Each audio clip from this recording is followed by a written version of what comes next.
What if the real storm begins not when you chase her, but when you choose silence? What if your absence, not your effort, is what lingers in her mind the longest? And what if walking away with peace creates a gravity she can't resist escaping? Let's uncover the 10 powerful emotional stages she experiences after losing the one thing she thought she'd always have: your steady presence. Have you ever noticed something strange? You pull back and suddenly she leans in, you go silent, and her world gets louder. You stop chasing and now she can't stop watching. Here's the truth. When you withdraw your attention, you trigger a storm she never saw coming. Not because you were her everything, but because you became the one thing she thought she could always count on. And now you're gone. In this video, we're diving into the 10 stages of her obsession after losing your attention. A journey she never planned to take, but one you must understand if you want to stay grounded in your power, your peace, and your purpose. Let's begin. Number 1, the sudden void. It hits her quietly, almost invisibly at first. No more good morning texts that used to start her day. No more late-night replies that made her feel connected even in silence. Your presence, the one she once overlooked, downplayed, maybe even dismissed, has disappeared. And not in a loud or bitter way, but in that unmistakably calm final way that says, "I'm done giving what isn't valued." At first, she brushes it off, shrugs, tells herself, "He's probably just focused on work. He'll be back." She might even pretend not to care. But the silence doesn't go away. It deepens. It stretches across days, then nights, then weeks. And slowly that silence becomes deafening. She opens her phone and instinctively looks for your name, only to find nothing. And that's when something unfamiliar creeps in. Not just confusion, but a subtle panic. Annoying unease she can't quite place. Because whether she ever admitted it or not, your energy was her emotional grounding, your attention predictable, your masculine calm, reassuring, your presence stabilizing.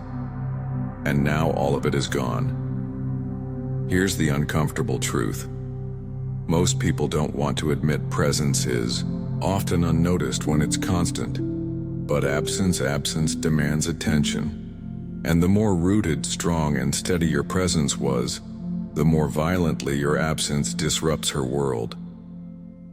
This is where obsession doesn't explode. It brews. It simmers quietly in the corners of her thoughts, not in grand cinematic gestures, but in the subtle moments when she expects you and finds a void instead.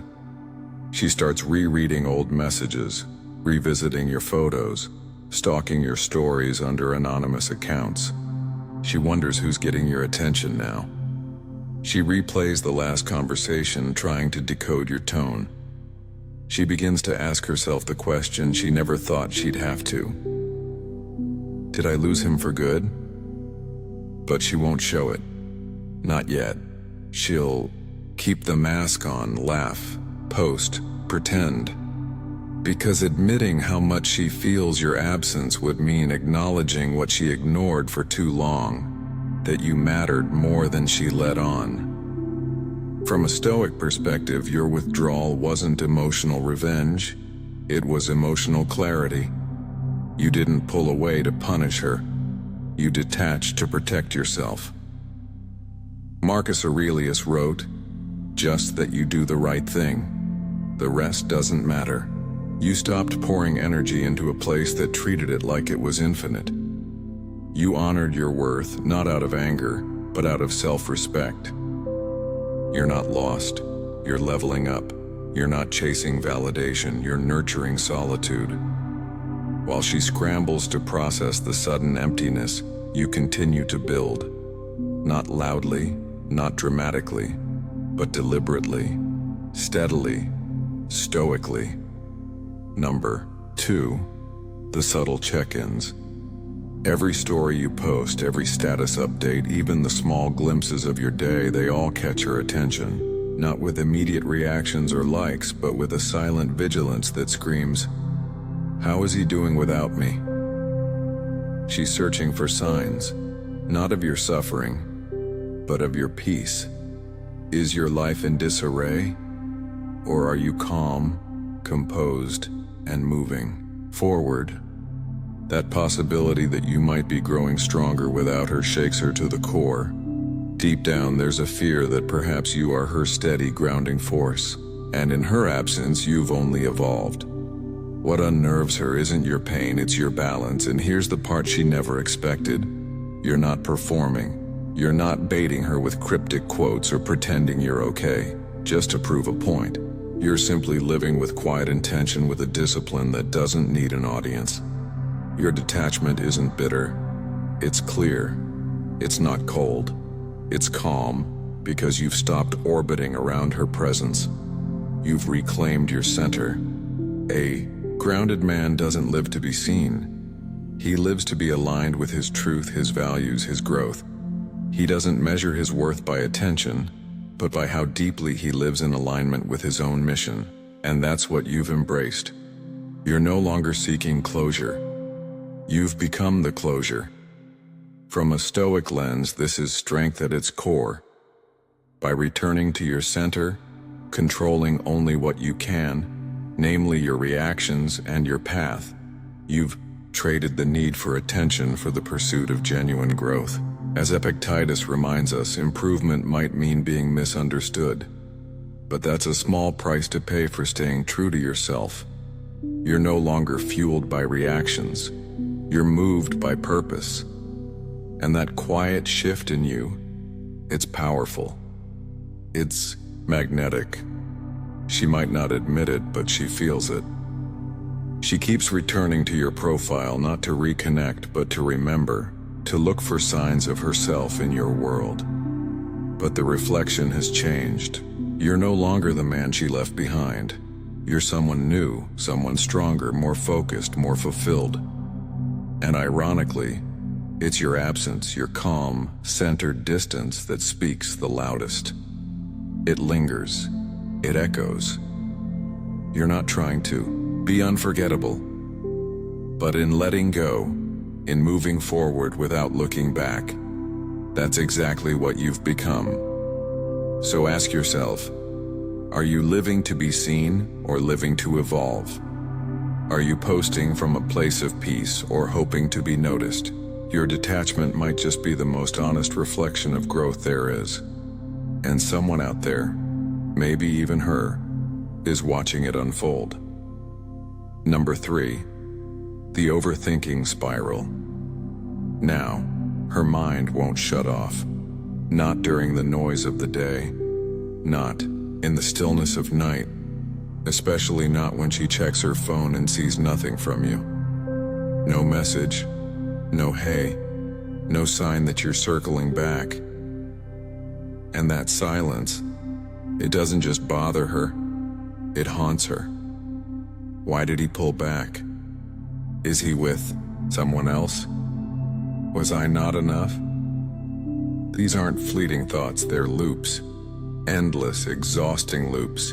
Her mind begins running simulations, desperately trying to fill in the blanks.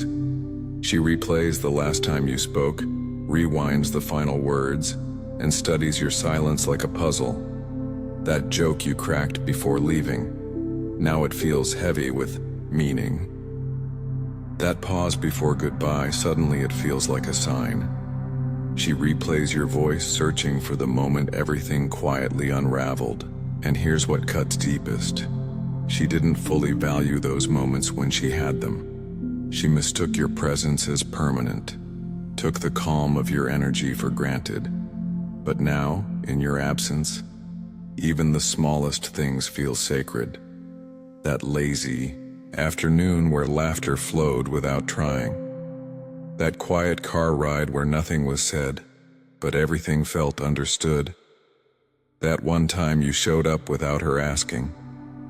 Now she clings to those memories, rewinds them like scenes in her favorite film hoping to catch something she missed, but it's gone. Not just the moment, but the man you were back then. Because while she's mentally time traveling, trying to rewrite the past, you've been building your future. You're not stuck in what could have been. You're grounded in what is. And you didn't move on out of bitterness. You moved forward with clarity because you learned what Stoicism has always taught. Clinging to something one-sided is a quiet form of self-betrayal. A man in alignment doesn't wait to be noticed. He proves his worth in silence, through action, through presence, through peace. You rise in the morning not for applause but for purpose. You don't chase, you refine. You don't dwell, you evolve. Your energy no longer leaks into empty spaces. It's invested in your mission, your growth, your center. Seneca said, "We suffer more often in imagination than in reality." And while she's spinning stories trapped in loops of what if and maybe, you've stepped out of that maze. While she's haunted by questions you'll never answer, you're writing new chapters rooted in truth, not illusion. And here's the irony. The calmer you become, the more chaotic it feels for her. Because obsession doesn't grow from absence alone. It grows from the realization that she misread a man who never needed her validation. A man whose value wasn't inflated by her attention and won't diminish now that she sees it. Too late. That's the quiet power of walking away with peace. While she rewinds, you rise. Number 4, the passive provocations. She starts posting more frequently, and it's anything but random. It's carefully calculated, curated selfies, precise angles, and captions that carry just enough edge to sound empowered, yet reveal she's still unsettled. You'll notice quotes like, "Finally choosing myself," or subtle jabs such as, "Some people lost me when I was worth keeping." Occasionally, sultry photos appear with lyrics from songs that feel suspiciously personal, echoing things you once said or feelings she never fully admitted. But here's the truth beneath the surface. This isn't genuine healing, it's a performance. And you're the intended audience. Every status update, every indirect message she posts, it's all emotional bait meticulously crafted to elicit a reaction. She wants a sign, a comment, anger, sarcasm, even a simple like. Anything that breaks your silence and shows her she still has a place in your emotional world.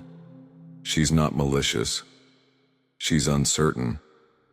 Your newfound quiet, your calm detachment confuses her. Before, your attention felt guaranteed. Each of her posts had the power to draw you in, prompting you to question, was that about me? But now you're present in your life, yet absent from hers. And that quiet strength terrifies her. What she didn't anticipate is your evolution beyond these emotional games. You're not chasing ghosts or reacting to echoes from the past. You've trained your emotional responses with discipline, recognizing these attempts for what they are. Tests, not true invitations. Marcus Aurelius said, "You have power over your mind, not outside events. Realize this and you will find strength." That's exactly your power now. Remaining steady and clear even when chaos whispers. Emotional control isn't about being cold. It's about clarity. You still feel deeply, but you've chosen not to engage with every emotional trap laid before you. Peace isn't something passive. It's actively chosen by stepping away from drama you've outgrown. So, while she's playing emotional chess, trying to draw you back into familiar patterns, you've left the board altogether, not to win her attention, but to pursue your own growth. Before we move on, take a moment to reflect. Have you ever encountered this subtle test of emotional discipline? If this resonates with you, hit the like button and share your experience in the comments below, or simply type peace over reaction to affirm your commitment to emotional clarity. Your insights might inspire others walking a similar path. Let's keep growing together. Number 5, the comparison phase. She goes out now, dresses with care, sprays on that scent you once told her you liked. She enters new places with new faces, and from the outside, it looks like she's doing just fine, maybe even better. She's texting someone new, someone who compliments her quickly, laughs at all the right moments, tries hard to impress, and yet something feels off. The laughter doesn't reach as deep. The conversations don't land quite right. Everything feels just a little too scripted, too eager, too surface level. Even in the noise of attention and the comfort of distraction, she can feel it. That quiet dissonance, that subtle ache of something meaningful now missing. Because they're not you. They don't have your calm. That steady, grounded presence that didn't try to steal the spotlight but somehow held the whole room. They talk more but say less. They try harder but connect less. They fumble where you were fluid.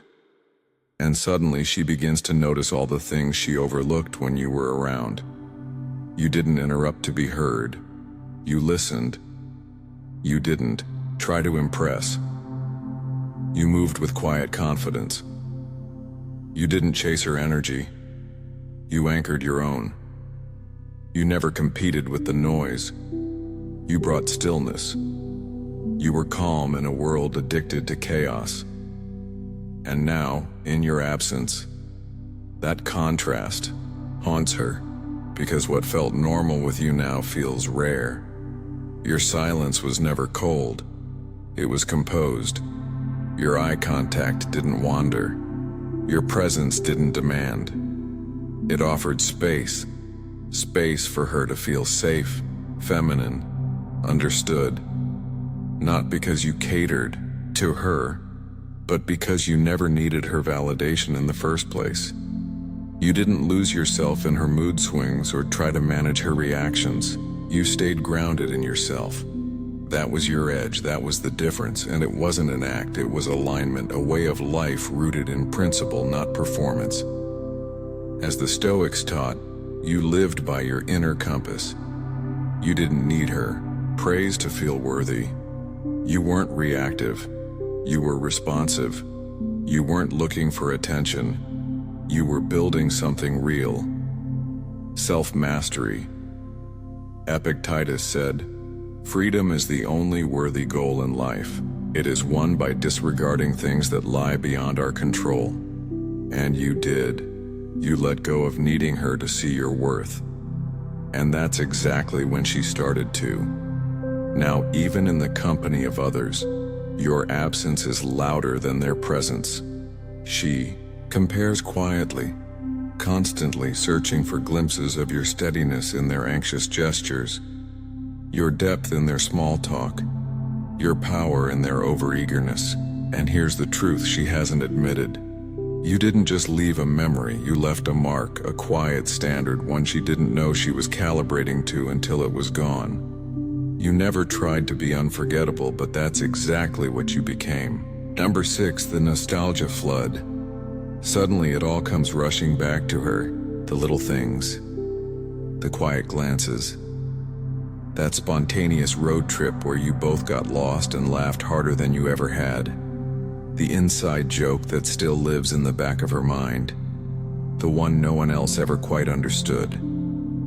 That one night, when nothing big happened. No grand gestures, no fireworks, but everything just clicked. The kind of night that made her feel safe, seen, understood, without anyone needing to say it. And maybe seemingly out of nowhere she brings it up. Casual, lighthearted. "Hey, remember that time when," she says, laughing softly, eyes lingering a little too long. On the surface, it sounds like nostalgia, small talk, a passing thought, but you feel the undercurrent because she's not just recalling a moment. She's revisiting a feeling. She's reaching back into something steady, something rare, something real. She's not searching for information. She's reaching for connection, hoping that spark still flickers somewhere inside you, hoping that what you had wasn't just a moment but a mark.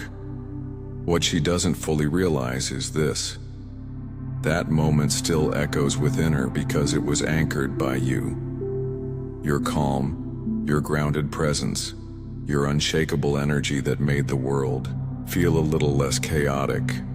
You didn't need to impress, you didn't try to control, you just showed up fully, quietly, with depth.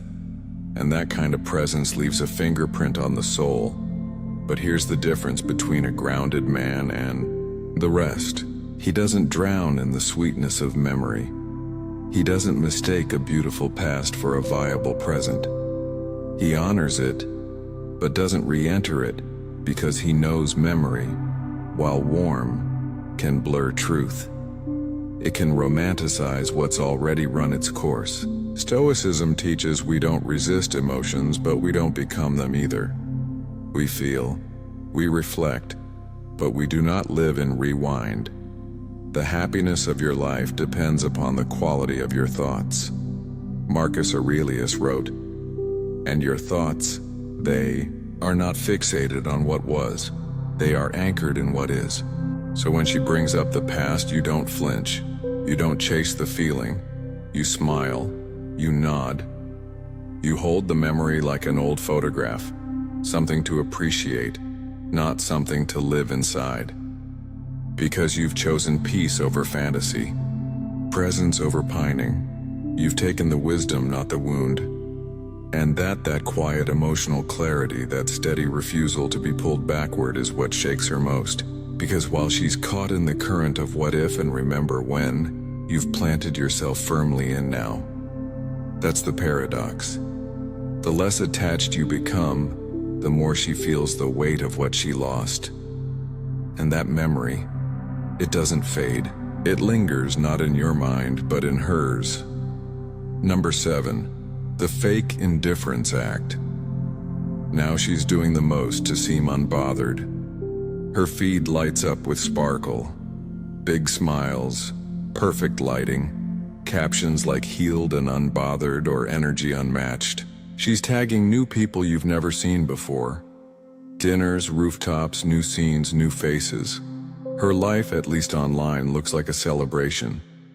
As if letting you go was the best decision she ever made. As if she's leveled up, evolved, and left the past behind without flinching. But here's the truth she won't post. When the filters fade, when the camera's off, when the music stops and the night is quiet, she scrolls. She lingers. She checks your stories with the volume down and the lights off. She rereads old messages, trying to feel what she once felt. She compares her current glow to the warmth of your presence, and it doesn't add up. That smile in her latest photo, a little too perfect. That energy in her captions, a little too curated. Because deep down, she's not just wondering about you. She's questioning herself. Did I misread the connection?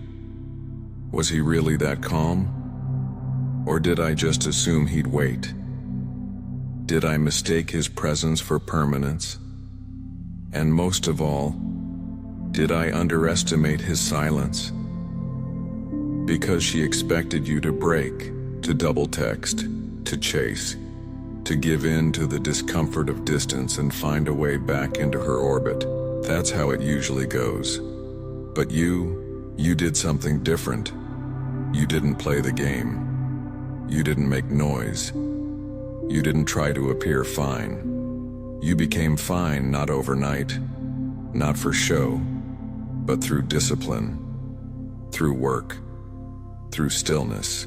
You healed not to prove her wrong, but to become more right with yourself.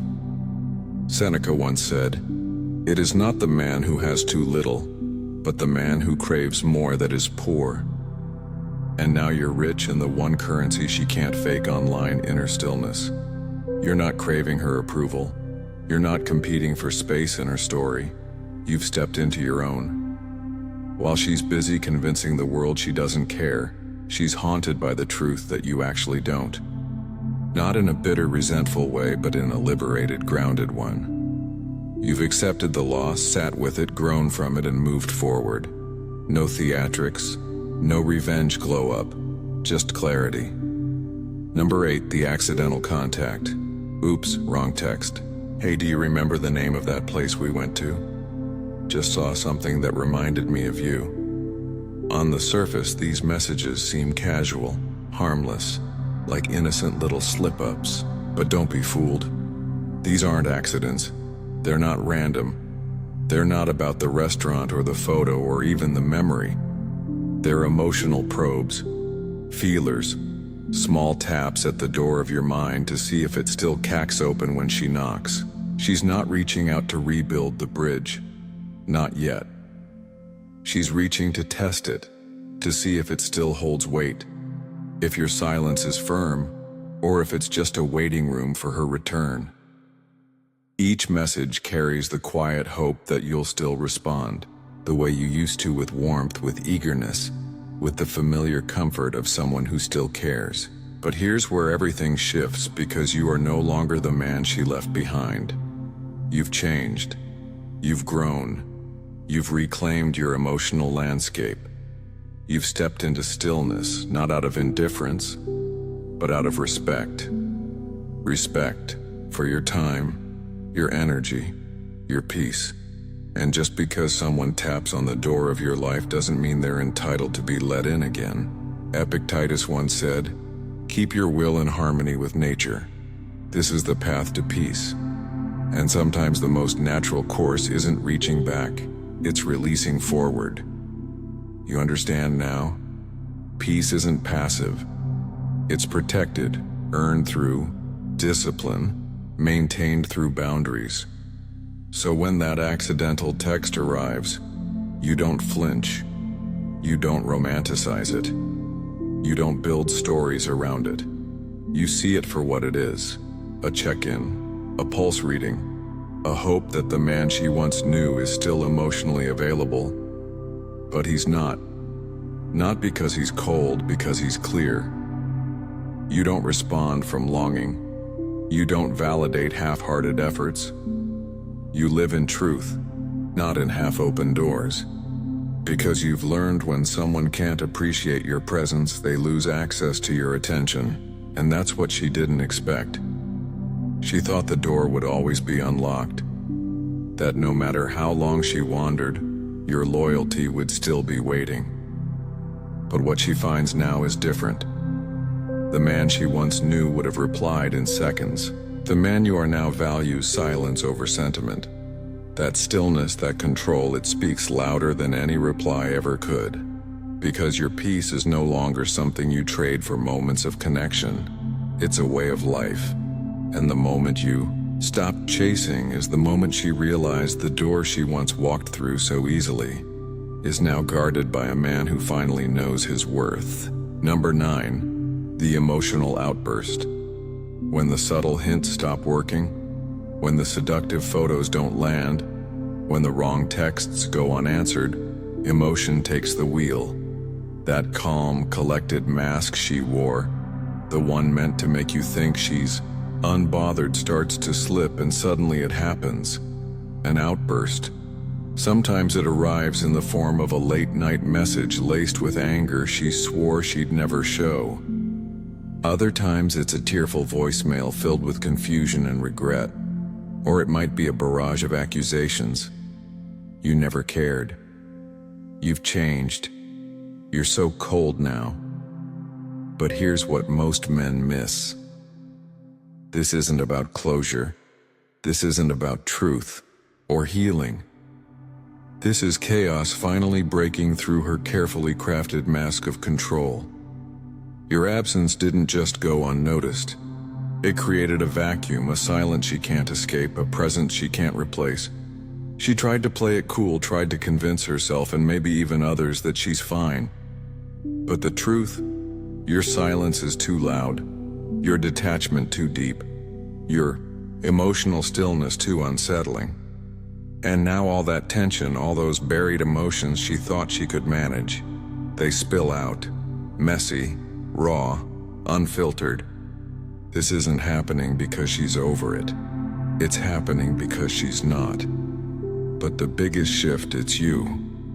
The man who once might have folded at the sound of her voice, who once felt responsible for her pain, who once would have rushed to soothe, to explain, to make her feel better. He's not standing there anymore. Because true Stoic strength isn't coldness, it's clarity. You've mastered what you feel. You've learned not to drown in the waves of someone else's emotional tide. You've built your foundation on stillness, not reaction. And emotional outbursts, they don't sway your direction anymore. They don't drag you back into confusion or pull you into guilt. Instead, they remind you of how far you've come and why you left the chaos behind. So when she lashes out, you don't engage the drama. You don't defend yourself. You don't mirror the noise. You stay calm. You stay grounded. You stay in your lane. Not because you don't care, but because you've learned to care without collapsing. You've stepped out of the storm and into a life where peace is not a reward. It's your baseline. And while she may cry, rage, or beg for a reaction, you don't give her chaos more fuel. You give it what it cannot feed on. Silence, space, stillness. And in doing so, you don't just protect your energy, you free yourself completely. Number 10, the longing returns. It doesn't happen in a dramatic moment. There's no big realization under flashing lights. It's quiet. It creeps in during the most unexpected times, when she's alone in bed, when a familiar song plays, when she sees a man try to lead with ego instead of calm presence. That's when it hits her. The obsession isn't with you, the man, as a name or face. It's with how she felt when she was around you. The calm, the safety, the way you made her feel seen without needing to be loud. She starts realizing that what you brought to her life wasn't just rare, it was centered.